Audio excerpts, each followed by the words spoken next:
Assalamualaikum warahmatullahi wabarakatuh. Selamat pagi dan salam sejahtera untuk kita semua. Perkenalkan, nama saya M. Zidan Rahmatullah Haji Putra dengan NIM 01013824299189 dari program studi Ekonomi Pembangunan Fakultas Ekonomi Universitas Sriwijaya.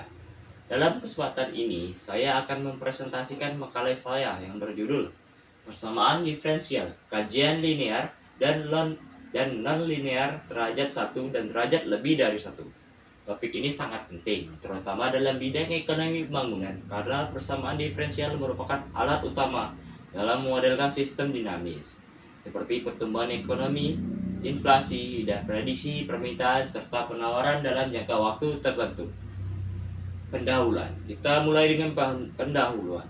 Persamaan diferensial adalah persamaan matematika yang mengandung satu atau lebih turunan dari suatu fungsi. Dalam konteks ekonomi, fungsi ini menggambarkan variabel-variabel penting seperti output nasional, konsumsi, investasi, atau permintaan.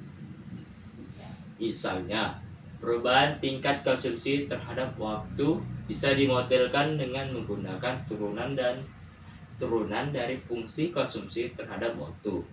Artinya, kita tidak hanya melihat nilainya, tetapi juga bagaimana nilainya berubah. Dalam makalah ini, kita membahas 3 jenis utama persamaan diferensial. 1. Persamaan diferensial linear derajat 1. 2. Persamaan diferensial non-linear derajat 1. 3. Persamaan diferensial derajat lebih dari 1. Adapun rumusan masalahnya yakni apa itu persamaan diferensial linear derajat 1 dan bagaimana bentuk serta penyelesaiannya. 2. Perbedaan bentuk dan metode penyelesaiannya dari persamaan non-linear derajat 1. Bagaimana bentuk serta teknik menyelesaikan persamaan diferensial derajat lebih dari 1. 3. Persamaan diferensial linear derajat 1. Kita mulai dengan persamaan diferensial linear derajat 1. Pengertian dan bentuk umumnya. Persamaan ini merupakan bentuk paling sederhana dari persamaan diferensial.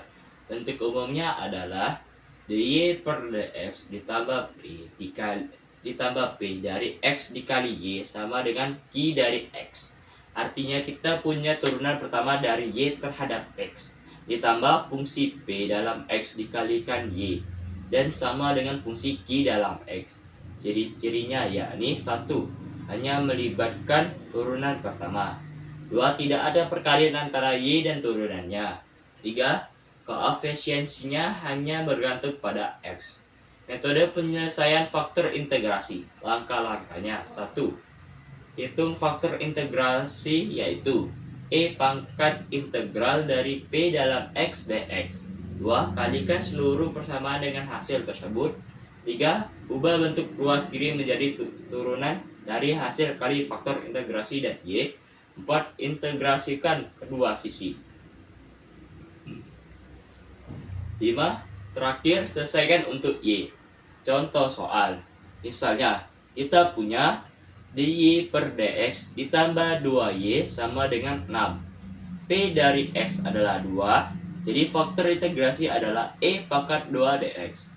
Kalikan seluruh persamaan dengan e pangkat 2 dx. Hasilnya, e pangkat 2x dikali d per dx ditambah 2 dikali e pangkat 2x dikali y sama dengan 6 dikali e pangkat 2x. Ruas kiri menjadi turunan dari E pangkat 2X dikali Y. Integralkan. E pangkat 2X Y sama dengan 3 dikali E pangkat 2X ditambah C. Akhirnya, Y sama dengan 3 ditambah C dikali E pangkat negatif 2X. 4. Persamaan diferensial non-linear derajat 1. Selanjutnya kita bahas persamaan non-linear derajat 1. Pengertian dan bentuk umum. Persamaan ini hanya membuat turunan pertama, tetapi tidak linear terhadap y.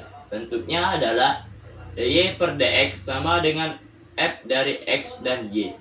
Dengan catatan bahwa fungsi tidak linear terhadap y. Non linearitas. Ini bisa berupa pangkat Y lebih dari 1. Hasil kali antara Y dan DY per DX atau fungsi seperti trigonometri dan eksponensial. Metode penyelesaian 1. Pemisahan variabel. Jika bisa ditulis dalam bentuk fungsi X dikali fungsi Y, maka kita ubah jadi 1 per fungsi dy sama dengan fungsi X dx lalu integrasi. 2. Substitusi jika bentuknya cocok. 3. Metode numerik jika terlalu kompleks untuk penyelesaian analitik. Contoh soal, selesaikan dy per dx sama dengan y kuadrat. Kita pisahkan variabel. 1 per y kuadrat dy sama dengan dx. Kita integralkan menjadi integral dari 1 per y kuadrat adalah negatif 1 per y, integral dari dx adalah x plus c. Jadi negatif 1 per y sama dengan x ditambah c. Kita selesaikan menjadi y sama dengan negatif 1 per dalam kurung x plus c. 5 persamaan diferensial derajat lebih dari 1. Jadi ketiga adalah persamaan diferensial order 2 atau lebih. Bentuk umum.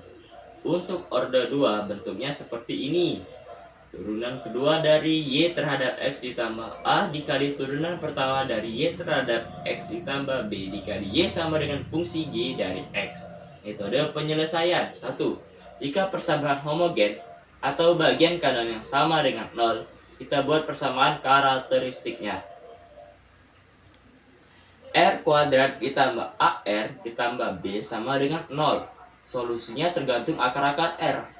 Kalau real dan berbeda, Y sama dengan C1 kali E pangkat R1X ditambah C2 kali E pangkat R dan X.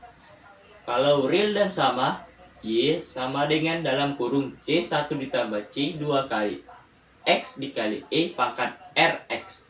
Kalau kompleks, Y sama dengan E pangkat alfa X dikali dalam kurung C1 cos beta X ditambah C dan sin beta X.